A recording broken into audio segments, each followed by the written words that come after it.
Department या mission आणि इव्हॅन्जलिझम डिपार्टमेंटसाठी प्रार्थना करा. त्याच वेळेस ह्या असणाऱ्या मिशन आणि इव्हॅन्जलिझम डिपार्टमेंटसाठी आर्थिक दृष्टिकोनातून सहकार्य करा. गेल्या वर्षामध्ये काही लोकांनी केलेलं आहे. त्याचप्रमाणे विनंती आहे, विशेष करून जी तरुण मंडळी आहे, कारण जी प्रौढ मंडळी आहे गेल्या 16 वर्षात त्यांना कुठं ना कुठं सेवेसाठी प्रोत्साहित करून ते त्या सेवेला मदत करत आहे. जी तरुण मंडळी आहे ही तरुण मंडळी सध्या फक्त देवाच्या मंदिरात दान देणं, दशमांश देणं येथपर्यंत आहेत किंवा त्याच्या पुढं काही एखादं दुसरं असेल.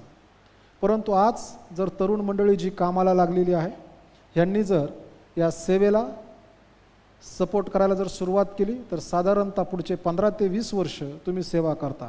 मग हे डिपार्टमेंट पास्टर अब्राहम श्रीवास्तव यांच्याकडे आहे किंवा नाही ह्याच्याशी कुठलाही फरक पडत नाही. परंतु एकदा त्या सेवेला द्यायला सुरुवात झाली की 15 ते 20 वर्ष ह्या सेवेला जाईल. म्हणून जी तरुण मंडळी सध्या काम करत आहे, दशांशातून नाही द्यायचं, दशांशच्या ठिकाणी गेला पाहिजे, दशांशाच्या व्यतिरिक्त द्यायचं. दुसरी महत्त्वाची गोष्ट, एखाद्या सेवेला देत आहोत तिकडचं थांबून पण इकडं नाही द्यायचं. मग तिकडचं बंद करून इकडं देण्यात काय अर्थ नाही.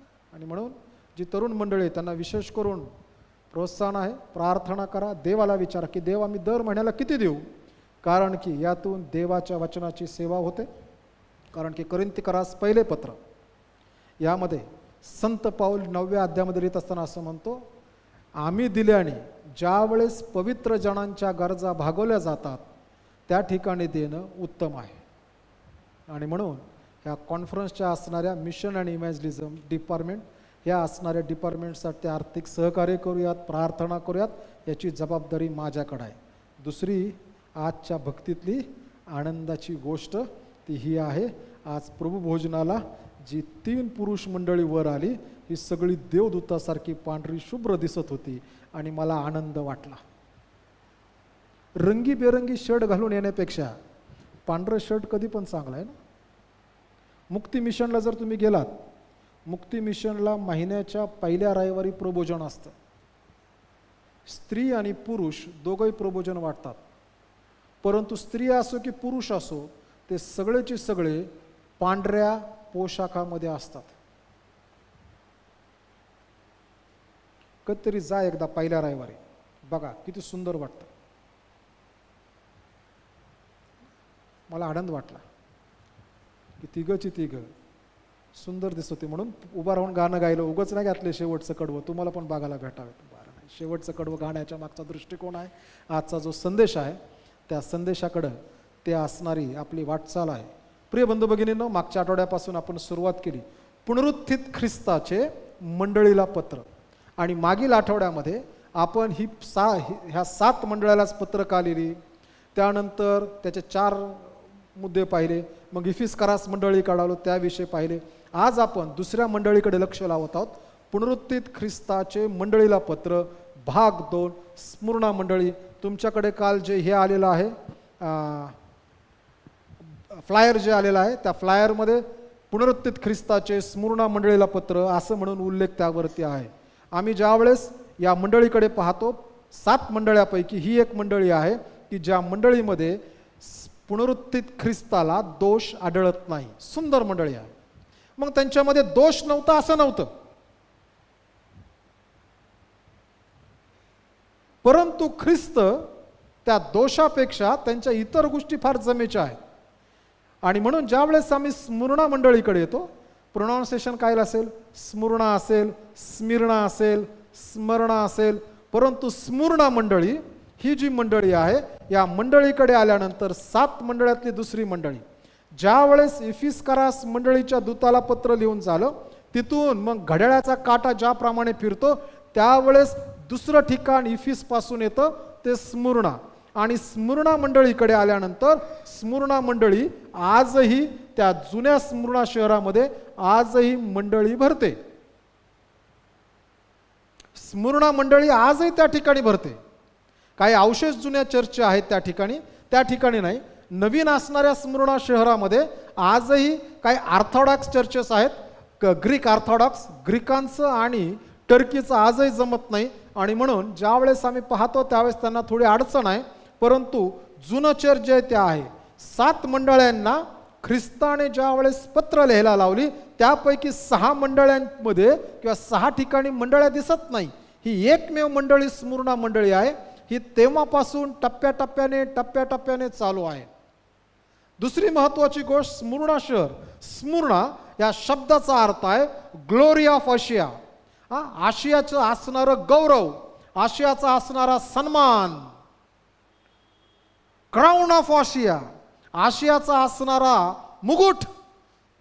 स्मुर्ना शहरामध्ये एक ठिकाण आहे की ज्याला मुकुटासारखं त्याचा असणारं रचना होती. त्याची जी रचना आहे ती मुकुटाप्रमाणे आहे. आणि म्हणून ज्या वेळेस स्मुर्नाकडे कोणी जात असे त्यावेळेस आवर्जून माणसं ह्या मुकुटाच्या ठिकाणी जाऊन पाहत असत.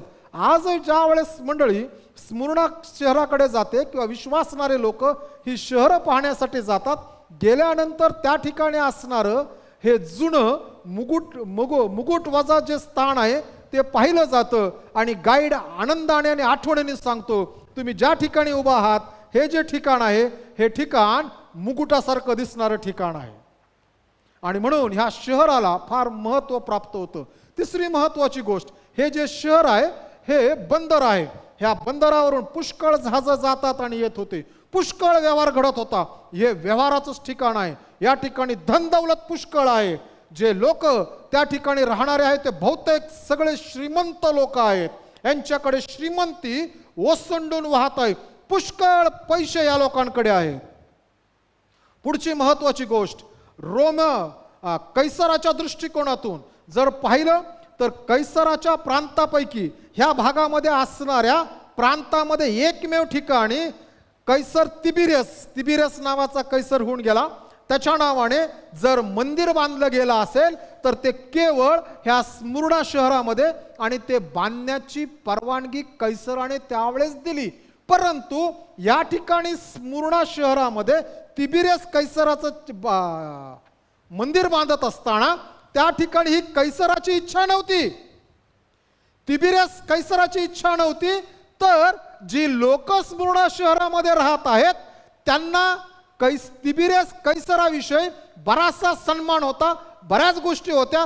मग त्याला आम्ही कशा प्रकारे परतफेड करावी, आणि मग लोकांमध्ये सुरू झालं.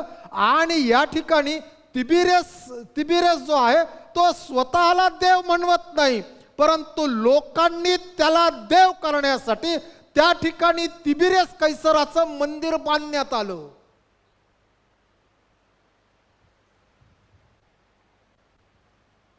ह्या असणाऱ्या स्मुर्ना मंडळी स्मुर्ना शहरामध्ये त्या ठिकाणी गेल्यानंतर यहुद्यांचं सभास्थान देखील आहे. यहुदी लोक, पुष्कळ यहुदी लोक त्या ठिकाणी राहत होते, म्हणून यहुद्यांचं सभास्थान आहे. आजही तुम्ही जर टर्कीच्या भागामध्ये गेला तर टर्कीच्या भागामध्ये गेल्यानंतर टर्कीमध्ये इस्तांबूल नंतर सगळ्यात मोठं दुसऱ्या क्रमांकाचं शहर हे स्मुर्ना आहे. स्मुर्ना आहे. आजही लोक त्या ठिकाणी जातात येतात, व्यवहार चालतात.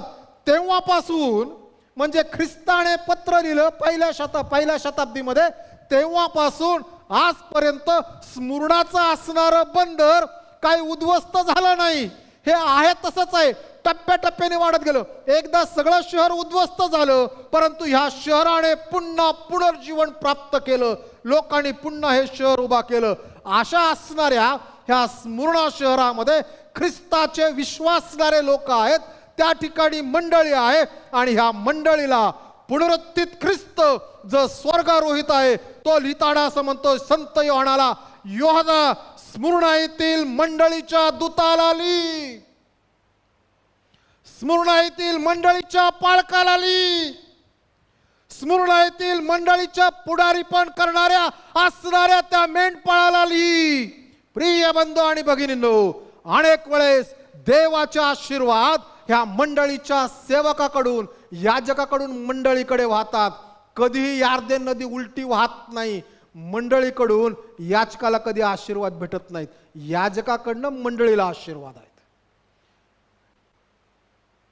पवित्र शास्त्रामध्ये स्तोत्र संहिता नावाचं पुस्तक आहे. त्याचं 133 असणारं स्तोत्र, ते स्तोत्र जे आहे आरोनाच्या असणाऱ्या अभिषेकाविषयी सांगतं.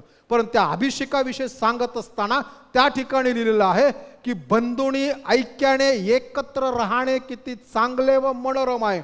ते अहरोनाच्या मस्तकावर ओतलेल्या तेलासारखा. हे तेल कुठून आलं? हे तेल कुठून आलं?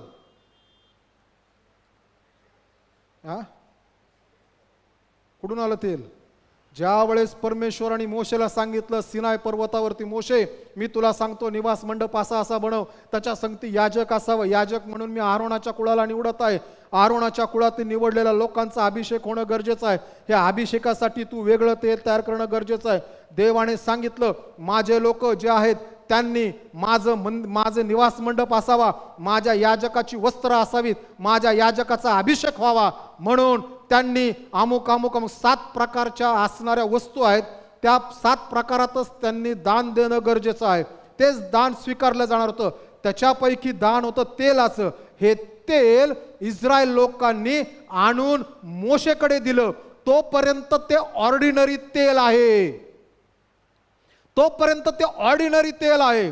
ज्या वेळेस हे आणून दिलेलं तेल परमेश्वराने मोशेला सांगितलं त्या पद्धतीने अभिषेकासाठी तयार केलं गेलं आणि ज्या वेळेस देवाने ते आशीर्वादित केलं त्यावेळेस ते अभिषेकाचं तेल झालं.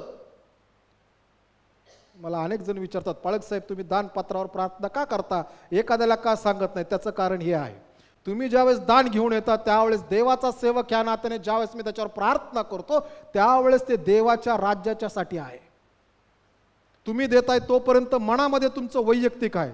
सगळेची सगळे ह्या मनाने दान टाकत नाहीत की मी आज दान आणले देवाला दान देतो. अर्पण आणले, दान हा शब्द बरोबर नाही. अर्पण आणले, आम्ही अर्पण दिले, परंतु काही जण समोर आले म्हणून टाकायचंय ना. मग ते तयार झालं आणि त्यातून आरोनाचा अभिषेक झाला.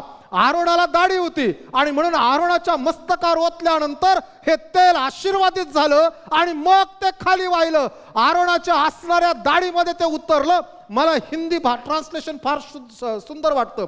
मराठी ट्रान्सलेशन आरोनाच्या दाढीवरून उतरलेल्या तेलासारखं आहे.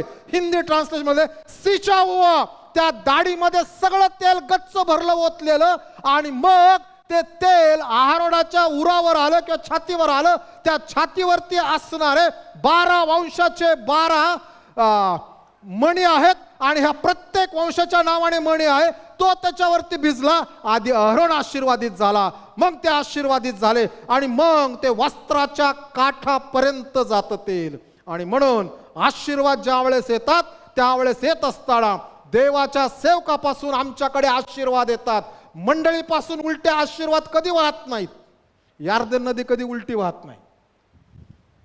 भारतातल्या कुठल्या नदीचं नाव टाकायचं ते टाका, कुठलीच नदी उलटी वाहत नाही.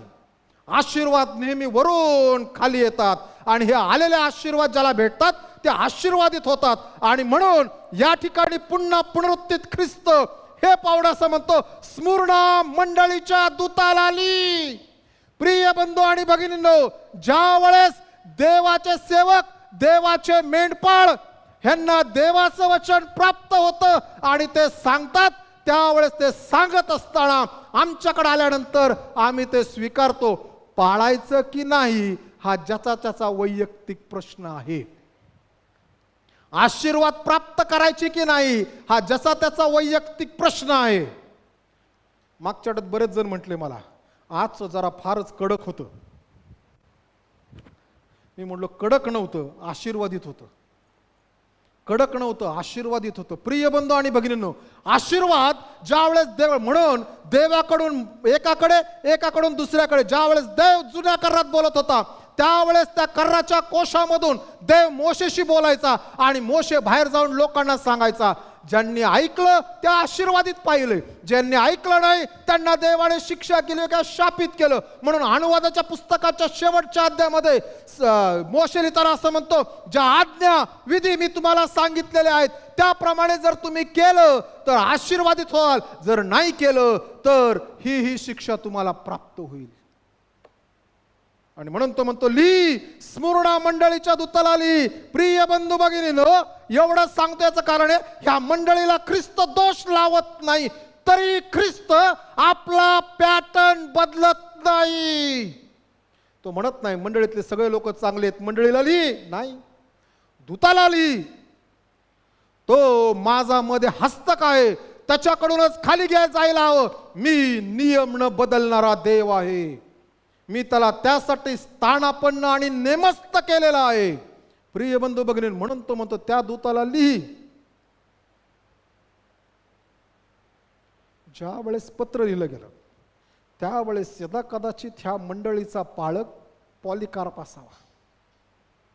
मागच्या आठवड्यात मी इफिस्कारास मंडळी सांगितली, त्या मंडळीचा पाळक जो आहे तो तिमोथी आहे. स्मुरणा मंडळीविषयी आम्हाला जास्त पवित्र शास्त्रात वाचायला भेटत नाही, परंतु एक ट्रॅडिशन आहे. ही जी ट्रॅडिशन आहे ती सांगते संत पौलाने एक रात्र स्मुरणा शहरामध्ये घालवली. कोणाकडे घालवली? तिमोथी तो तिमोथीकडे निघाला होता. तिमोथीकडे निघाल्यानंतर तो त्या रात्री स्मुरणा शहरामध्ये आला आणि तिमोथी हा जो इफिस मंडळीचा पाळक आहे ह्याचा भाऊ स्मुरणा शहरामध्ये राहतो आणि त्याच्या भावाच्या घरी संत पौलाने रात्री मुक्काम केला एक रात्र आणि संत पौल तिथून निघतो. देवाच्या लोकांना घरात ठेवल्याने आशीर्वाद प्राप्त होतात. जुन्या काळात कितीतरी उदाहरण आहेत. एलिया पूर्ण दुष्काळात जातो, सारफत येते आणि ती बाई काटक्या गोळा करत असते. आश्चर्याची गोष्ट आहे. ती काय गोळा करते? का हो? अहो सगळीकडे दुष्काळ आहे, कुठल्या पण झाडाची फांदी तोडली तर झालं असतं, पण ही काटक्या म्हणजे लहान लहान गोळा करते, कारण तिच्या घरामध्ये असणारं पीठ काटक्यावर भाजलं जाईल एवढंच आहे. आणि मग एलिया जाऊन तिला म्हणतो माझ्यासाठी भाकर आण. ती म्हणती थोडंच भाकर आहे, पीठ आहे, थोडंच तेल आहे, माझ्यासाठी आणि माझ्या मुलासाठी आम्ही चतकोर भाकर खाऊ आणि मग आम्ही मरून जाऊ. आणि मग तो म्हणताना असं म्हणतो तू घेऊन ये, पहिली माझी गरज भागव. आणि त्याची गरज भागवली गेली आणि पूर्ण दुष्काळ संपेपर्यंत तिच्या घरामध्ये तेल आणि पीठ काही कमी झालं नाही. एक भाकरीची किंमत 3 वर्षाचा दुष्काळ आहे. आणि म्हणतो लिही, कारण ज्या वेळेस देवाच्या दूताला लिहिते असं म्हणतो. आता ख्रिस्त त्याची ओळख करतो. ख्रिस्त मंडळीला माझे 2 विशेषण लिहिणं गरजेचं आहे. प्रिय बंधू आणि भगिनींनो, प्रभू येशू ख्रिस्ताविषयी पवित्र शास्त्रामध्ये 250 विशेषण आहेत. 250 वेगळी नावं ख्रिस्ताला दिलेली आहेत. आम्ही अनेक वेळेस शोधतो, 40-50च्या पुढे आम्ही जात नाही, पण 250 नावं ख्रिस्ताला देवाच्या वचनामध्ये दिलेली आहेत. त्यापैकी संत योहानाला हा पुनरुत्थित ख्रिस्त, तो संत योहाना या स्मुरणा मंडळीला हे माझे 2 नावं, माझी ही 2 गुणधर्म लिहिणं गरजेचे आहे, कारण की त्यांच्यासाठी ह्या 2 नावाचा अर्थ जास्त आहे. आणि म्हणून तो पहिले लिहितो, लिही जो पहिला व अल्फा अँड ओमेगा. तो म्हणतो अरे स्मुरणा मंडळीतल्या विश्वासणाऱ्यांनो, माझ्या भाऊबंधांनो, ख्रिस्त भाऊबंद म्हणतो, देव फक्त लेकरं म्हणतो बरं का, कारण शास्त्र आम्हाला शिकतं प्रभू येशू ख्रिस्त देवाच्या घरामध्ये आमचा थोरला बंधू आहे, आम्ही सगळे भाऊबंद आहोत. तो म्हणतो लिही, त्यांना सांग जो पहिला व शेवटला अल्फा व ओमेगा. तो लिहिताना असं म्हणतो, हे स्मुरणा मंडळी, तुझ्याविषयी मला सगळं माहित आहे. तुझी जॉग्राफिकल परिस्थिती माहित आहे, तुझी आर्थिक परिस्थिती माहित आहे, तुझा असणारा त्रास मला माहित आहे, मला सगळं माहित आहे. पण हे लक्षात ठेव, जे काय तुझ्याकडे सध्या आहे हे टेम्पररी आहे. मी पहिला आहे आणि मी शेवटला आहे. सगळं झाल्यानंतर शेवटापर्यंत मीच असेल. Everything you are facing it is temporary. तू जे काही सध्या सहन करत आहेस, ज्यातून जात आहे, हे तत्कालीन आहे. मी आहे तो सार्वकालिक आहे. आणि म्हणून तो म्हणतो ली, मी पहिला आणि शेवटला, अल्फा आणि ओमेगा. हे 2 फक्त हे 2 फक्त ग्रीक अल्फाबेट नाहीत, हे 2 मोठ्या अर्थाचे शब्द आहेत. ज्या ठिकाणी ख्रिस्त असं म्हणतो, जगामध्ये येणारी प्रत्येक गोष्ट संपेल, परंतु मी कधीही संपणार नाही. प्रभू येशू ख्रिस्ताने हे पत्र लिहिल्यानंतर जगामध्ये जवळजवळ 21 संस्कृती वेगवेगळ्या उभा राहिल्या आणि सगळ्याचे सगळ्या लोप पावल्या, पण ख्रिस्ताच्या राज्याची संस्कृती आजही जगामध्ये चालू आहे. संस्कृती म्हणजे हडप्पन संस्कृती, इजिप्शियन संस्कृती, चायनीज संस्कृती, जॅपनीज संस्कृती, अशा 21 संस्कृती पहिल्या शताब्दीपासून आजपर्यंत उभा राहिल्या. ह्या सगळ्या संपल्या, फक्त ख्रिस्ताची संस्कृती आजपर्यंत चालू आहे. काय सुंदर संकल्पना आहे. तो म्हणतो मी सुरुवातीला, मी शेवटाला. तू हा विचार करू नकोस मी मध्ये कुठं दिसत नाही, मध्ये मी तुझ्या संगतीच आहे आणि शेवटाला घेऊन जाणारा मी तुझा देव आहे. आणि म्हणून ज्या वेळेस मी तुला लिहित आहे मी पहिला आणि शेवटला आहे. हे स्मरणा मंडळीतल्या देवाच्या लोकांनो, तुम्ही माझ्याकडे पहा, कारण की मी पहिला आणि शेवटला आहे, कारण की मी तुमच्या संगती शेवटपर्यंत येणार आहे. दुसरी ओळख तो करून देतो. तो म्हणतो जो मेला होता व जिवंत झाला, जो मेला होता व जिवंत झाला. जगातल्या कुठल्याही माणसाची ओळख करत असताना केली जाते. हा जिवंत होता आणि आता हा मेला. हा जिवंत होता आणि हा मेला. केवळ ख्रिस्त एकटा आहे जगामध्ये जो म्हणतो मी मेलो होतो आणि आज जिवंत आहे. जगातल्या प्रत्येक व्यक्तीला ही गोष्ट आहे, जिवंत असणे आणि मरण पावणे. मग तो थोर सायंटिस्ट असो किंवा कोणी मोठा मनुष्य असो, एखादा अधिकारी असो, एखादा पॉलिटिशियन्स असो, एखादा पॉप सिंगर असो किंवा एखादा कोणी बलाढ्य मनुष्य असो, प्रत्येकाची स्टोरी सारखीच आहे. तो जिवंत होता आणि तो मेला. परंतु ज्या ख्रिस्ताकडे आम्ही पाहतो त्याची स्टोरी उलटी आहे की तो मेला होता आणि तो जिवंत आहे. यशायाचा ग्रंथ 6वा अध्याय त्या ठिकाणी लिहिले, ज्या वेळेस उज्जिया राजा मरण पावला त्यावेळेस मी परमेश्वराला मंदिरात पाहिलं. जगातले लोक येतील, जीवन जगतील आणि मरतील, परंतु ख्रिस्त असं म्हणतो मी मेलो होतो आणि आज जिवंत आहे. आजही ख्रिस्त जिवंत आहे आणि हा जिवंत ख्रिस्ताचे आम्ही लोक आहोत. म्हणून माझा ईस्टरच्या काळातला आवडणारं वाक्यरचना आहे, we are the community of empty tomb. आम्ही रिकाम्या कबरेचे लोक आहोत. ईस्टर्न चर्चेसमध्ये कबरेविषयी जास्त शिकवलं गेलं आणि वेस्टर्न चर्चेसमध्ये वधस्तंभाविषयी जास्त शिकवलं गेलं. म्हणून संत पाऊल करिंथीकरास पहिले पत्र 15व्या अध्यायात पुनरुत्थानाविषयी तो खूप लिहितो.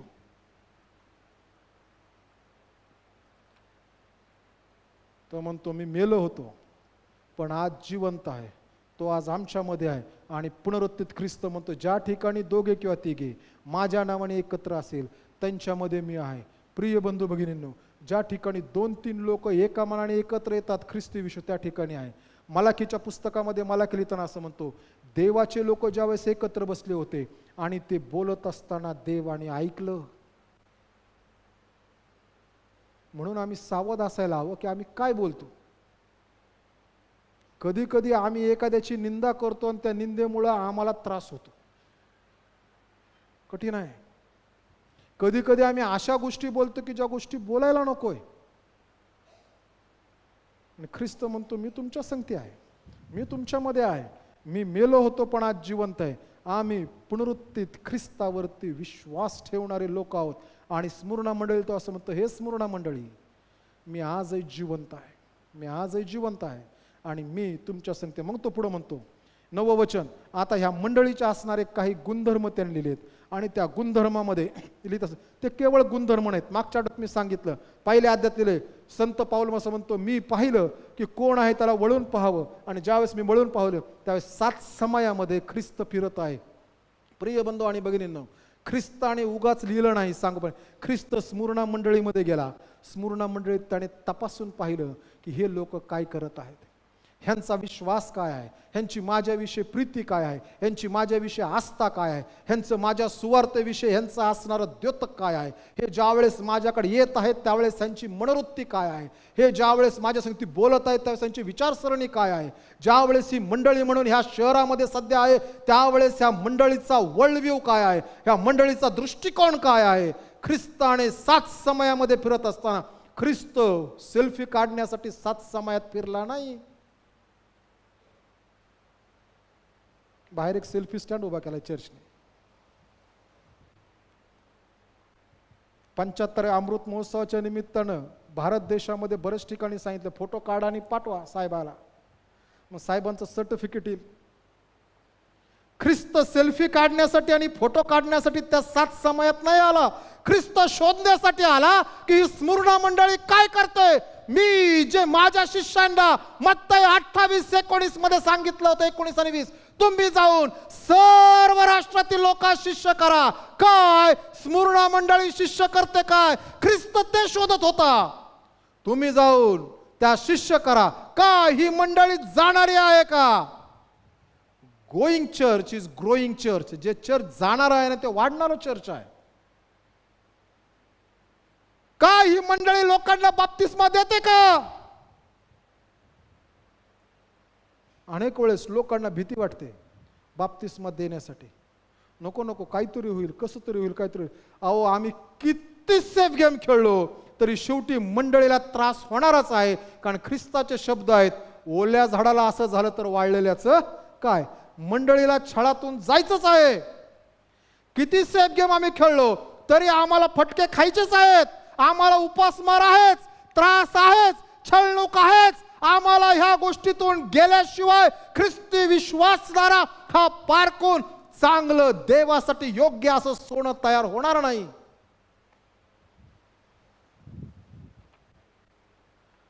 ख्रिस्त म्हणतो मी तुझ्याकडे आलो, मी पाहिलं तू बाप्तिस्मा देतो का, तयार करतो का, आणि मी दिलेल्या आज्ञा मंडळी स्मृणा मंडळी पाळते का, किंबहुना सगळ्या मंडळ्या पाहतात का. प्रिय बंधू भगिनीनो, आज जर पुनरुत्थित ख्रिस्ताने ठरवलं की मी चर्च ऑफ ख्राइस्ट बारामती मंडळीमध्ये जाऊन बघणार आहे, काय मी ख्रिस्ताने सांगितलेल्या गोष्टी करतो का. ऑनलाईन जे ऐकतात, ज्या ज्या चर्च तुम्ही आहात त्या तुमच्या मंडळीमध्ये आज जर ख्रिस्त आला तर काय ख्रिस्ताला त्यांनी सांगितलेल्या गोष्टी पाळताना मंडळी दिसेल का. आणि ख्रिस्ताने मंडळीला तपासून, ख्रिस्त हा न्यायाधीश आहे, तो अन्याय करत नाही. एका मंडळीला एका मंडळीला त्याने झुकतं माप दिलं, एका मंडळीला त्याने शिक्षा दिली नाही. सगळ्यांना ख्रिस्त सारखं पाहतो. इफिस्करा शहराला पाहिलं, त्याचप्रमाणे स्मृणा शहराला पाहिलं, आणि तिच्यामध्ये त्याला दोष आढळत नाही. पण तिचे जे गुणधर्म आहेत तो पाहतो. काय भेटलं तो असं म्हणतो, तुझे क्लेश है ना. मराठीमध्ये 2दा शब्द आहे मला ठाऊक आहे, 9व्या वचनामध्ये 2दा येतोय मला ठाऊक आहे. काय इंग्रजी बायबलमध्ये शब्द आहे 3दा आलाय मला ठाऊक आहे. म्हणजे जिथं पहिली गोष्ट नाही, तुझे क्लेश मला ठाऊक आहेत, तुझे दारिद्र्य मला ठाऊक आहे, आणि मग तिसरं तर आपल्याकडे आहेच. परंतु मराठी बायबलमध्ये दोन्ही व शब्द टाकून दोन्ही एकत्र केलेत. तो 3दा असं म्हणतो की मला ठाऊक आहे. हा ख्रिस्त म्हणतो की मला ठाऊक आहे. प्रिय बंधू आणि भगिनींनो, ख्रिस्ताला मंडळीची प्रत्येक अवस्था ठाऊक आहे. मंडळी काय करते हे ख्रिस्ताला माहित आहे. मंडळी का करते हे ख्रिस्ताला माहित आहे. मंडळी अशी का वागते हे ख्रिस्ताला माहित आहे. आणि म्हणून तो म्हणतो तुझे क्लेश मला ठाऊक आहेत. त्या काळामध्ये ज्या स्मृणा मंडळी जी राहत होती त्या स्मृणा शहरातल्या मंडळीला खूप क्लेश होते, खूप त्रास होते. परंतु एक जागतिक त्रिकलावादी सत्य हे आहे, जी मंडळी क्लेशातून जाणारी आहे ती ख्रिस्ताच्या हृदयाच्या जवळची मंडळी आहे. जी मंडळी क्लेशातून जाते, जी मंडळी त्रासातून जाते, जी मंडळी छळातून जाते, ती ख्रिस्ताच्या हृदयाच्या जवळ आणि ख्रिस्ताच्या जिव्हाळ्याची मंडळी आहे. कारण की क्लेश, ख्रिस्त म्हणतो तुझे क्लेश मला ठाऊक आहेत. मी ह्या जगामध्ये असताना मीही अशाच प्रकारच्या क्लेशातून गेलो, आणि म्हणून तुझे क्लेश मला माहित आहेत. तू काय सध्या सहन करत आहेस. प्रिय बंधू भगिनींनो, मंडळी म्हणून आम्ही जे काही सहन करतो ते ख्रिस्ताला माहित आहे, ख्रिस्तापासून लपलेलं नाही. दुसरा शब्द त्यांनी वापरला, तुझे दारिद्र्य मला ठाऊक आहे. म्हणून मगाशी मी सांगितलं, उगाच सांगत नव्हतो स्मृणा मंडळी काय, लोकांना व्हिज्युअलाइज करायचं सांगतो. स्मृणा मंडळी, स्मृणा शहर श्रीमंत शहर आहे. श्रीमंत शहरामध्ये ही दरिद्री मंडळी आहे. तो म्हणतो तुझं दारिद्र्य मला ठाऊक आहे. प्रिय बंधू भगिनींनो, स्मृणा शहरामध्ये असणारे विश्वासणारे हे ज्या वेळेस ख्रिस्ताकडे आले त्यावेळेस त्यांना नीट काम भेटाना. का? कारण की पुढं शब्द आहे तिथं येतो, पण त्याच्या अगोदर एक्सप्लेनेशन आज सांगतो. आत्ता सांगतो. त्या ठिकाणी लिहित असताना लिहिलेलं आहे की ज्या वेळेस त्या शहरातल्या मंडळी दरिद्री म्हणलेलं आहे, त्या काळामध्ये रोमी सरकारमध्ये एक नियम होता, आणि नियम होता जे जगभरातले धर्म रोमी साम्राज्याच्या असणाऱ्या अखत्यारीत येत आहेत, तो प्रत्येक धर्म रोमी सरकारकडे रजिस्टर असावा. तो प्रत्येक धर्म रजिस्टर असावा. मग वेगवेगळे धर्म रजिस्टर होते, आणि यहुदी मतानुसारी खूप असल्यामुळे यहुदी धर्म देखील रोमी सरकारकडे रजिस्टर होता. त्यामुळे त्यांना विधी आणि त्यांच्या असणाऱ्या प्रार्थना करायला कधी कोठेही सभास्थानामध्ये त्यांना त्रास झाला नाही. सुरुवातीच्या काळामध्ये ज्या वेळेस ख्रिस्ती मंडळी वाढू लागली, त्यावेळेस मंडळीकडे रोमी सरकारचा पाहण्याचा दृष्टिकोन होता, यहुद्यांचंच हे दुसरं अंग आहे. परंतु ज्या वेळेस यहुदी लोकांनीच हे पाहिलं की आता हे यहुदी नाहीत, हे यहुदी तर लोकांना पण देवाकडे आणत आहेत, ह्यांचा संमिश्र समुदाय झाला. आम्हाला तर असणाऱ्या नियमशास्त्रात सांगितलंय, रोटी बेटीचा व्यवहार करू नकोस, दुसऱ्या संगती तू जुळवून घेऊ नकोस. हे तर आता या ठिकाणी यहुदी आहेत, यहुदी इतर आहेत. आणि मग या यहुद्यांनी सरकार दप्तरी सांगायला सुरुवात केलं, दे आर नॉट ज्यूज. ते यहुदी नाहीत, ते वेगळे आहेत.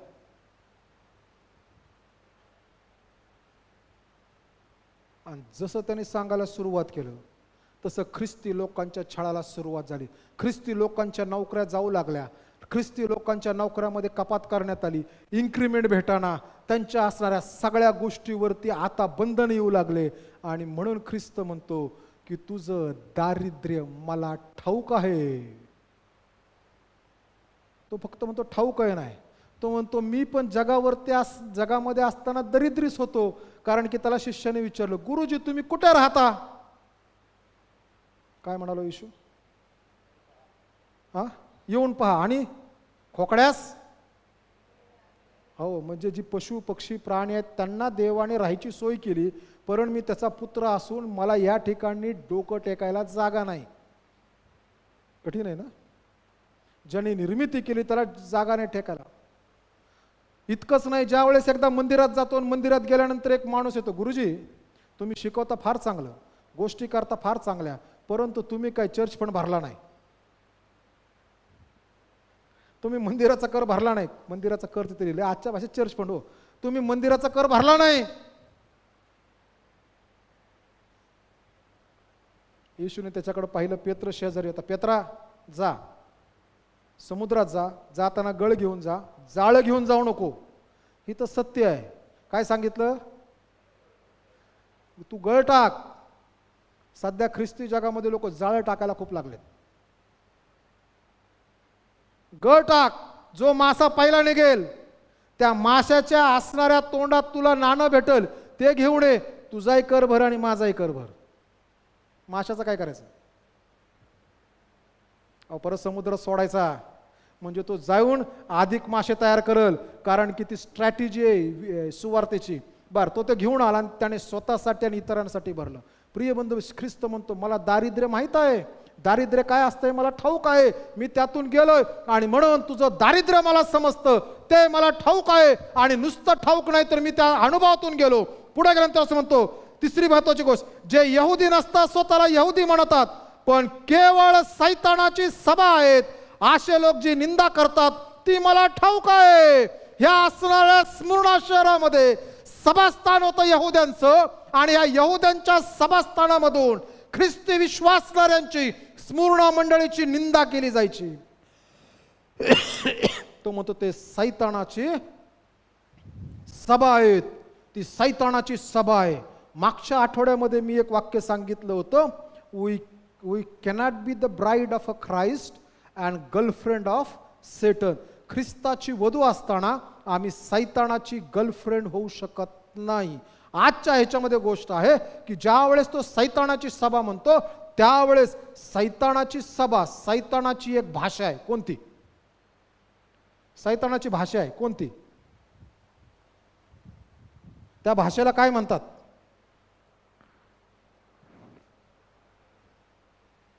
त्या भाषेला नाव आहे, आपल्या सगळ्यांना माहीत आहे. काय सैतानाची भाषा आहे? त्या भाषेला काय म्हणतात? त्या भाषेला म्हणतात लबाडी. त्या भाषेला म्हणतात लबाडी. लबाडी करणं ही सैतानाची भाषा. प्रिय बंधू भगिनींनो, मागच्या आठवड्यात सांगितलं एक, उद्याच्या आठवड्यात आणखीन एक सांगणार आहे. सैतानाची भाषा म्हणजे लबाडी. जेथे जेथे लबाडी खोटारडेपणा आहे ते सैतानापासून आहे, ते देवापासून नाही. ही सैतानाची युनिव्हर्सल लँग्वेज आहे लबाडी.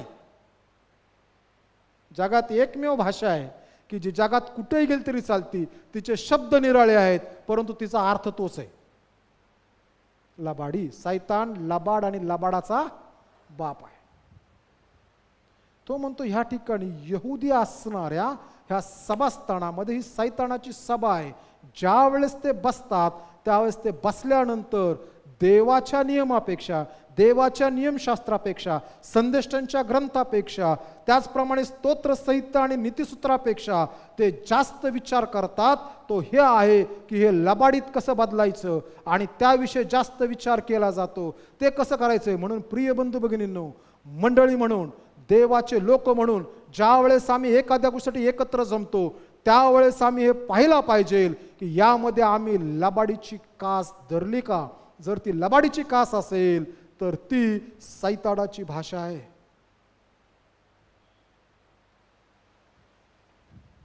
तो म्हणतो ते लबाड बोलतात, ते सैतानाची सभा आहेत, ते लबाडी करत राहतात, ते ठरवतात की आम्ही काय करायचं. They are coming together for wrong things. ते एकत्र येतात. चांगले लोक वाईट गोष्ट करण्यासाठी एकत्र येणारं ठिकाण म्हणजे सैतानाची सभा. आम्ही पाहायला पाहिजे. आम्ही ज्यावेळेस काय करतो, ख्रिस्त फार बारकाईने पाहतो. ख्रिस्ताने मंडळी पाहिली, ख्रिस्ताने सभास्थान पाहिलं. तो म्हणतो तिथं मला देव नाही दिसला, तिथं सैतानाची भाषा लबाडी मला दिसते. तो म्हणतो ही मला ठाऊक आहेत, तुझ्याविषयी ते काय बोलतात, तुझ्याविषयी जाऊन सरकार दप्तरी काय सांगतात, इतरांना काय सांगतात आणि त्यामुळे तुझ्याकडे क्लेश आणि दारिद्र्य हे वाटून आलंय. पुढे येतो म्हणतो तुला पुरो ख्रिस्त म्हणतो तुला जे काही सोसावे लागणार आहे त्याचे भय धरू नको. काय लिहिले हो. सर्वसमर्थ पुनरुत्थित ख्रिस्त जो शब्द मात्र बोलला की गोष्टी चांगल्या होतील. तो असं म्हणत नाही स्मृणा मंडळी भय धरू नको, मी तुझे क्लेश चुटकीशीशी बदलतो. नाही, तो म्हणतो भय धरू नकोस. प्रिय बंधू भगिनींनो, अनेक वेळेस आमचं भय आमचं नुकसान करतं. पवित्र शास्त्रात लीप इयरच्या फेब्रुवारीच्या 29 तारखेला धरून 366 वेळेस लिहिलंय भिवू नको, भिवू नको, भिवू नको, भिवू नको. 366 वेळेस. परंतु आमचे विचार हे आम्हाला भीतीमध्ये परावृत्त करतात किंवा भीतीमध्ये लोटतात. इतके आम्ही विचार करतो की आम्हाला भीतीशिवाय दुसरं काय दिसत नाही. मनुष्य जेवढं जास्त विचार करेल तेवढा तो जास्त भीतीकडे आकर्षित होतो. कधीतरी विचार करावं. मी इथून निघालोय पुण्याला जात असताना मध्ये माझा ॲक्सिडेंट झाला. समोर ट्रक मला आपटला. ट्रकमधून मी पडल्यानंतर मला घेतल्यानंतर दवाखान्यात टाकलं. दवाखान्यात असं झालं तसं झालं. मग नेमकं आम्ही खूप विचार करतो. ख्रिस्त म्हणतो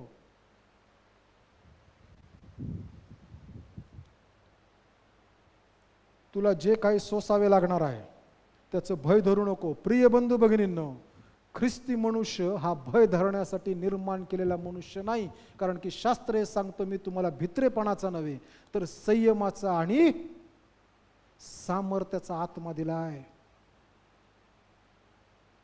संयमाचा आणि सामर्थ्याचा आत्मा दिलेला आहे. आणि म्हणून तो म्हणतो भय धरू नको. अनेक वेळेस आम्हाला भय, कधी कधी एखादी गोष्ट आपण करायचा विचार केला ना पहिले येतं हे कसं होईल.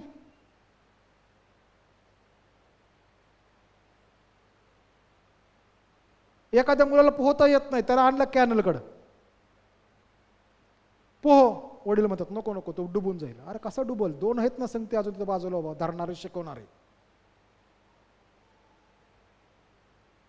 काय ना म्हटलं गाडी चालवा, नको नको मी नाही चालवत बाळासाहेब. का नाही, भीती वाटते पडायची. मी काय न सांगतो माझ्या मागं बसा, ते काय बसत नाहीत, भीती वाटते.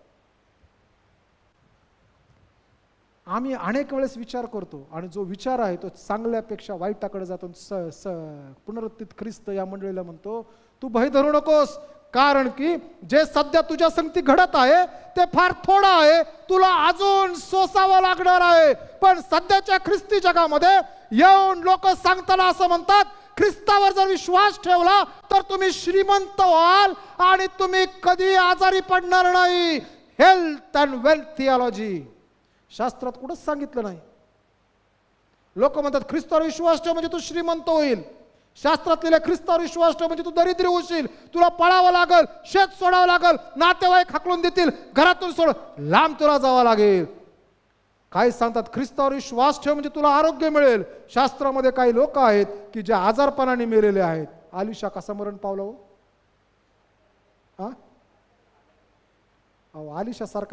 आलिशासारखा संदेष्टा आणि माणूस बायबलमध्ये नाही. मला फार आवडतो, मला फार आवडतो, कारण तो इलियाच्या विरुद्ध आहे. इलिया बिचारा सगळ्यांचा ऐकायचा. इलियाला काय झालं ना, फक्त स्वतःला भीती वाटली की जायचं. आलिशा तसा नव्हता. आलिशाला चुकीत दिसली की म्हणतात तू मरून जाशील. असला पाळक आजच्या चर्चला भेटला तर कठीण होईल. मागं मी कोणाला तरी सांगतो, एका चर्चमध्ये बरेच वर्षापूर्वी एक घटना घडली. एका वक्त्याला बोलवलं आणि त्या वक्त्याला बोलवल्यानंतर ते वक्ता म्हणजे फार कडक, नाव सांगत नाही, फार कडक, त्या चर्चचे नाव सांगत नाही. आणि मग भक्ती सुरू झाली. ते वक्ते आपण ज्याप्रमाणे ते आपण वर बसलेले, ते पाळक बसलेले, आणि ते वक्ते म्हणजे फार निरीक्षण करतो सगळ्यांचं काय चाललंय. लोक एकमेकाशी बोलत आहेत, मध्ये सुटून चाललाय, मध्येच अमुक चाललंय, प्रभोजनाच्या मध्ये पण बरंच डिस्टर्बन्स. आणि त्यांनी सगळं ऐकलं. ज्यावेळेस संदेशाला उभा राहिले, संदेशाला उभा राहिल्यानंतर ते म्हटले मला तुम्ही बोलावलं याचा आनंद आहे, परत नाही बोलावलं तरी चालेल. तू पाळक आहेस का? ते वयाने मोठे होते तरुण. तू पाळक आहेस का? तुला वल्ल्या फोकाने मारायला पाहिजे. मंडळीला फार आनंद झाला, आपल्या पाळकाला कोणतरी म्हणते वल्ल्या फोकाने मारायला पाहिजे. आणि मग ते पुढच्या मंडळीला म्हणताना म्हणाले तुमच्या सगळ्यांना तर झाडाला बांधून, ज्या झाडाला मुंग्या आहेत त्याला धरून तुम्हाला वल्ल्या फोकाने मारायला पाहिजे, कारण तुम्ही देवाचा सन्मान करत नाही. तुम्ही देवाचा सन्मान करत नाही. ते म्हणाले तुम्ही भक्ती चाला, तुमच्या हातात आहेत मंडळी शांत ठेवणं. अनेक वेळेस आम्हाला त्रासातून जावं लागेल. ख्रिस्त म्हणतो भय धरू नको, कारण पहा तुमची परीक्षा व्हावी म्हणून सैतान तुम्हापैकी किती कास तुरुंगात टाकणार आहे. ख्रिस्त स्पष्टपणे सांगतो तुमच्यापैकी अनेक जण तुरुंगात जाणार आहेत. तुरुंगाच्या हाल अपेष्टा सहन करावे लागणार आहेत. तुम्हाला त्या ठिकाणी त्रास सहन करावा लागणार आहे. आणि पूर्वीही तुरुंग चांगले नव्हते आणि आजही तुरुंग चांगले नाहीत. तुरुंग हे कोणालाही चांगलं लक्झरीसाठी पाठवत नाहीत. तुरुंगामध्ये पाठवल्यानंतर त्या ठिकाणी हाल अपेष्ट आहेत. जे जेवण भेटेल ते खाणं गरजेचं आहे. आणि म्हणून तो असं म्हणतो तुरुंग, आणि तुमचे 10 दिवस हाल अपेष्टात जातील. तो म्हणतो तुम्हाला एक ठराविक काळ, तुम्ही कठीण काळातून जाणार आहात, लक्षात ठेवा. परंतु तो म्हणतो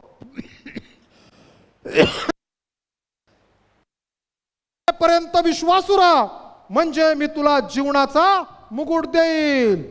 मरेपर्यंत विश्वासू राहा. तुला विश्वासू राहणं गरजेचं आहे. तो म्हणतो मी तुला जीवनाचा मुकुट देईल. हे स्मृणा मंडळी, तुझ्या शहरामध्ये जे स्ट्रक्चर सध्या उभा आहे, जी वास्तू उभा आहे की जी मुकुटाप्रमाणे आहे, जिच्याकडे बघितल्यामुळं लोक असं म्हणत आहेत this is a crown of Asia, आशिया खंडाचा मुकुट आहे. बघ, त्या मुकुटापेक्षा श्रेष्ठ मुकुट, जीवनाचा मुकुट माझ्याकडे आहे आणि तो मुकुट मी तुला देणार आहे. जगातलं सगळं काही नश्वर आहे, परंतु माझ्याकडे जे आहे ते अनंतकालिक आहे. प्रिय बंधू भगिनींनो, जर समजा आज मी आणि तुम्ही मेलोत तर आमची किंमत काय? आमची किंमत काय? जे जिवंत आहेत त्यांची किंमत आहे ना किंमत? कुठल्या पण एखाद्या व्यक्तीला मी उभा केलं तर साधारणतः नाही म्हणलं तर आता उभा केल्यानंतर साधारणतः लाखभराचा माणूस भरल. सोनं हातात आहे ना, गळ्यात चेन आहे. इकडं तर वेगळं आहे. बँक बॅलन्स, प्रॉपर्टी, अमुक तमुक केलं तर खूप आहे. पण जर समजा आज मेलो तर आमची किंमत काय? शून्य. अहो, आम्हाला नावाने पण कोणी हाक मारत नाही. सगळे मला आज पाळक साहेब म्हणतात. घरचे मित्रमंडळी, घरचे काय लोक आब्राम म्हणतात. परंतु जर समजा मरू द्यात, नेऊ द्या तिकडे एखाद्या दवाखान्यात आणि मग घालून आणू द्यात त्या ॲम्ब्युलन्समध्ये, माझ्या घराच्या बाहेर गर्दी उभा आहे, कोणी म्हणणार नाही पाळक साहेब आहेत. सगळे म्हणतील बॉडी आली, बॉडी आली, बॉडी आली. माझं नाव पण जातं एकदा मेलं की.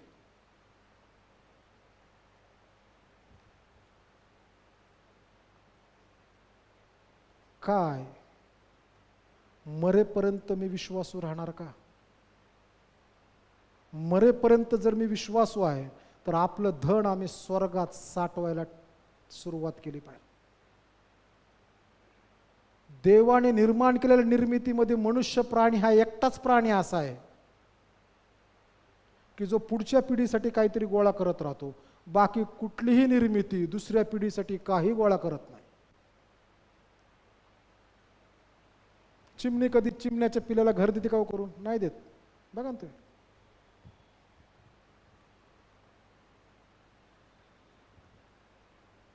तो म्हणतो मरेपर्यंत विश्वासू राहा.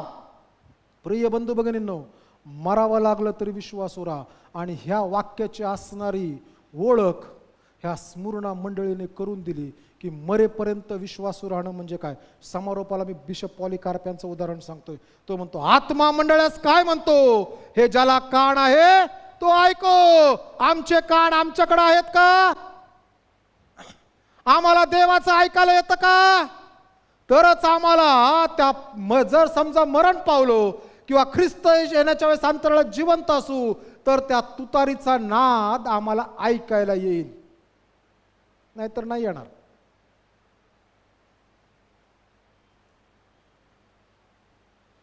सगळे ख्रिस्ती लोक मेंढर आहेत. सगळे ख्रिस्ती लोक मेंढर आहेत. बायबल सांगतं तुम्ही मेंढर आहात. ख्रिस्त उत्तम मेंढपाळ आहे. कधी मेंढरांकडे जाऊन बघितलं का? सध्या बरीच मेंढरं फिरत आहेत आपल्याकडे बारामती शहरामध्ये. त्या प्रत्येक मेंढपाळाची वेगळी वाणी आहे. सगळे ते एकत्र जरी झाले ना, तो मेंढपाळ जो आवाज काढतो बरोबर त्याची मेंढरं त्याच्याकडे जातात. कारण की त्या मेंढरांना रोज तो आवाज ऐकण्याची सवय आहे. आणि म्हणून ज्या वेळेस ख्रिस्ताचा आवाज येईल त्यावेळेस तो ऐकायला कोणाला येईल? ज्याला आत्मा काय म्हणतोय आज ते माहीत आहे त्यालाच ऐकायला येईल, नाही तर तो इथंच आहे. तो म्हणतो जे विजय मिळवतो, म्हणतो आत्मा मंडळास काय म्हणतो, ज्याला कान येतो ऐको. जो विजय मिळवतो त्याला दुसऱ्या मरणाची बाधा होणार नाही. या ठिकाणी विजय शब्द जो आलेला आहे तो या दृष्टिकोनातून ख्रिस्त म्हणतो मी जे तुम्हाला सांगितलं, तुम्हाला हाल अपेष्टातून जावं लागेल, तुरुंगात जावं लागेल, मरेपर्यंत विश्वासू राहावं लागेल. तुम्ही जर यातून यशस्वी पार पडलात तर तुम्हाला जीवनाचा तर तुमच्यावर दुसऱ्या मरणाची बाधा होणार नाही. प्रिय बंधू आणि भगिनींनो, दुसरं मरण म्हणजे नरकातलं मरण. दुसरं मरण म्हणजे अग्निकुंडातलं मरण. दुसरं मरण की ज्या ठिकाणी तळ नाही असं मरण. दुसरं मरण ज्या ठिकाणी अग्नी विझरत नाही असं मरण. ज्या ठिकाणी किडा मरत नाही असं मरण. दुसरं मरण की ज्या ठिकाणी पृथ्वीवर केलेलं सगळं आठवतं. कठीण आहे हो. मी बरेच वेळेस विचार करतो का नरकात लोकांना आठवतं आणि स्वर्गात आठवत नाही. स्वर्गातल्या लोकांना पृथ्वीवरचं काय आठवत नाही. तिथं नंतर सगळे देवदूतासारखे आहेत. मी माझी बायको स्वर्गात गेलो, जाणारच आहे. कोणीतरी म्हणेल गेलो म्हणजे प्रश्नचिन्हच आहे की नाही, जाणारच आहे. गेल्यानंतर तिथं मी म्हणणार नाही ही माझी बायको नाही. आम्ही ख्रिस्तामध्ये सगळे देवदूत आहोत, ख्रिस्ताचे लेकरू आहोत. तिथं विवाह करून कोणी घेत नाही, विवाह करून कोणी देत नाही. पण नरकात गेल्यानंतर मात्र आठवतं. का आठवतं? मी बरेच वेळेस विचार केला आणि मी एका उत्तरापर्यंत आलो. तो उत्तर आहे, जर समजा XYZ व्यक्ती नरकात गेला आणि नरकात गेल्यानंतर जर समजा त्याला चावला एक किडा, तो विचारू शकतो ना किड्याला, तू मला का चावलास? कारण दोघं मित्र आहेत नरकात. तू मला का चावलास? मग तो किडा सांगेल मला चावायचं काम यासाठी दिलंय, मी कोणास तरी फसवणूक केलेला माणूस दिसला की मी चावतो. की तो चावला, तो म्हणला मी फसवणुकीचा किडा आहे. किती ताटवर मी कोणाला कधी कधी कुठं कुठं कसं कसं कसं कसं कसं कसं कसं फसवलं. स्वर्गात सगळं आठवलं. तो म्हणतो तुमच्यावर दुसऱ्या मरणाची बाधा होणार नाही. जे ख्रिस्तासाठी मरेपर्यंत विश्वासू राहतात त्यांना दुसरं मरण स्पर्श करू शकत नाही. पहिलं मरण शारीरिक मरण, देह इथं ठेवायचा आणि आत्मा ख्रिस्ताच्या समक्षतेमध्ये पुनरुत्थित देह घेऊन जाईल. ती देव ख्रिस्ताची वधू म्हणून त्या ठिकाणी सादर केलं जाईल. प्रिय बंधू आणि भगिनींनो, ज्यावेळेस ख्रिस्त म्हणतो जीवनाचा मुकुट देईल, ह्या मंडळीचा बिशप पाळक पॉलिकार्प तो जो आहे तो संत योहानाचा शिष्य. काही लोक असं म्हणतात संत योहानाने त्याला दीक्षा दिली असावी, कारण संत योहान हा इफिस शहरामध्ये राहिला होता. पॉलिकार्प हा इफिस शहरातला असावा असं अनेक लोकांचं म्हणणं आहे. आणि त्याने संत योहानाला त्या ठिकाणी हा वाढत असताना संत योहानाला पाहिलं, त्याच्याकडे आकर्षित झाला. संत योहानाने त्याच्यावर संस्कार केले आणि तो राहिला. आणि मग स्मुर्ना मंडळीमध्ये हा पाळकपण करण्यासाठी आला. स्मुर्ना मंडळीमध्ये ज्यावेळेस छळ, हापेष्टा, त्रास होऊ लागल्या, त्यावेळेस हा बिशप पॉलिकार्प काम करायचा. त्यानंतर बिशप पॉलिकार्प थोडा बाजूला ठेवतो, थोडं पलीकडे जातो.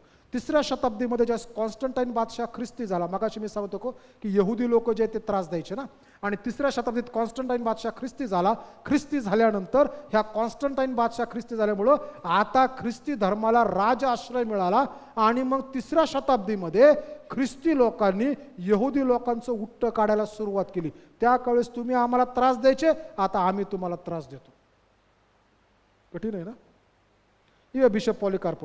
बिशप पॉलिकार्प पालखी सेवा करत होते. आणि ज्यावेळेस मंडळी छळातून जाऊ लागली, दारिद्र्यामध्ये, आम्ही गोष्टीत आहे, त्यावेळेस बिशप पॉलिकार्प सांगितले, विश्वास ठेव, मरेपर्यंत विश्वासू राहा, ख्रिस्ताचं पत्र आपल्याला आहे, भिवू नका, ख्रिस्तात वाढा. आणि हे सगळी विश्वासणारे मंडळी स्मुर्ना शहरातली विश्वासामध्ये खंबीर होऊ लागली.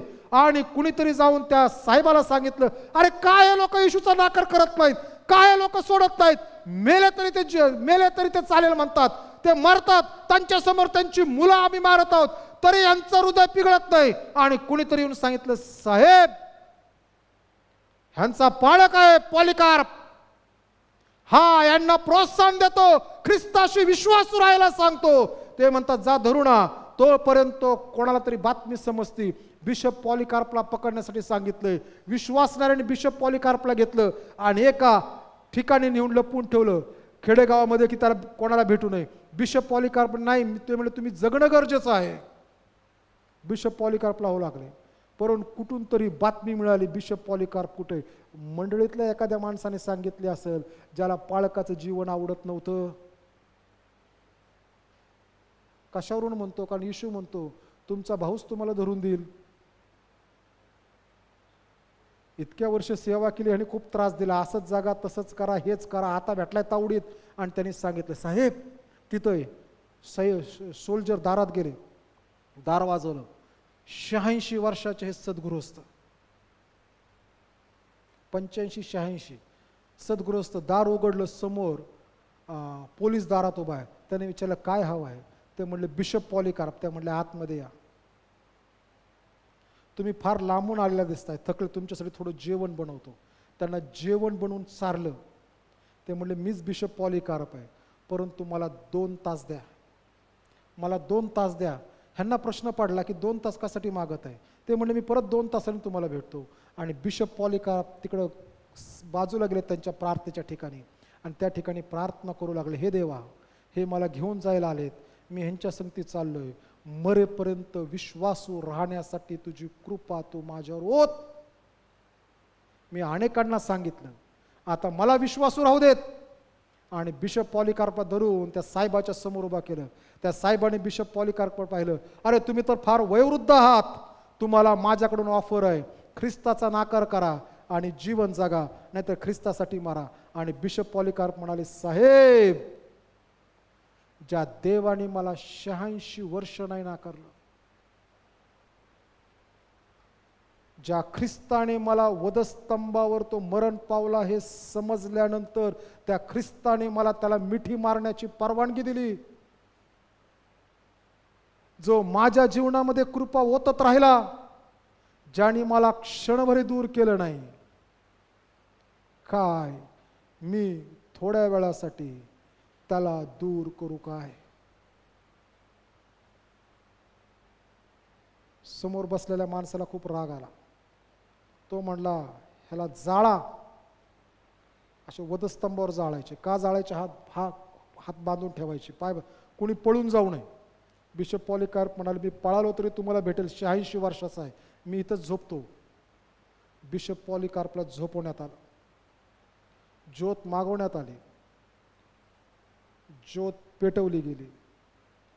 देवाने अद्भुत चमत्कार केला. वार, ह्याच्या अगोदर पाऊस सांगितलं. 2 ट्रॅडिशन आहेत. दुसरी ट्रॅडिशन सांगतो आता. वारा स्मुर्ना शहरामध्ये जोराने वाहू लागला. ज्योत बंद झाली. त्यानंतर बिशप पॉलिकार्पला तलवारीने मारण्यात आलं. तो मरण पावला. मरेपर्यंत विश्वासू राहा, म्हणजे तुला जीवनाचा मुकुट भेटेल. प्रिय बंधू आणि भगिनींनो, आज ऐकणाऱ्यांनो, आज जर आम्हाला ख्रिस्तासाठी धरण्यात आलं तर आम्ही मरेपर्यंत विश्वासू राहणार आहोत काय? का आम्ही म्हणणार आहे त्या लोटाच्या बायकोसारखं, तो म्हणतो, लोट म्हणतो पळ पळ, आम्हाला सांगितलं माग वळून पाहू नको, ती म्हणते नाही साखरेच्या डब्यात अजून 10 रुपये आहेत. ख्रिस्त म्हणतो माझ्यासाठी मरेपर्यंत विश्वासू राहा. आम्ही म्हणू नाही नाही, माझी प्रॉपर्टी नातवाच्या नावावर करायची राहिली, माझा बँक बॅलन्स कोणालाच माहित नाही तर काय आहे, हे एक वेगळं खातं आहे की माझ्या बायकोपासून पण लपून ठेवलंय, ती तिकडची पलीकडची वेगळी जमीन आहे की जी मी माझ्या नावावर फार पूर्वीच घेऊन ठेवलेली आहे, ती कोणालाच माहित नाही. एवढंच कशाला, 2 मिनिटं थांब देवा, माझ्या कपाटाच्या खाली एक ठिकाण आहे, त्यात साधारणतः 2 तोळे सोनं आहे, ते कोणाला तरी देऊन येतो, थांब थांब पाळकालाच देतो. देव म्हणेल नाही नाही नाही नाही, मरेपर्यंत विश्वासू राहा. मी का म्हणलो पाळकाला माहिती आहे का, मला पाहिजे म्हणून नाही म्हटलो. काही काही लोक देवाला पण लाच देतात. मरेपर्यंत विश्वासू राहा. स्मरणा मंडळीचे क्लेश ख्रिस्ताला माहित आहेत, आमचं दुःख ख्रिस्ताला माहित आहे, पुनरुत्थित ख्रिस्त आमच्याकडे बघत आहे, आम्ही त्याच्या नजरेपासून लांब नाही. जे काही सध्या आहे ते टेम्पररी आहे, पण प्रिय बंधू भगिनींनो, याची आम्ही जाणीव ठेवायला हवी की आम्ही मरेपर्यंत विश्वासू राहायला हवं. आज जर समजा आम्हाला ख्रिस्तासाठी मरावं लागलं तर आम्ही मरायला तयार आहोत का? उभा राहूयात. शरून परत ते मागाचं कडवं, हे कडवं एकत्र गाऊयात, मग प्रार्थनेकडे जायचं. सुंदर कडवं आहे.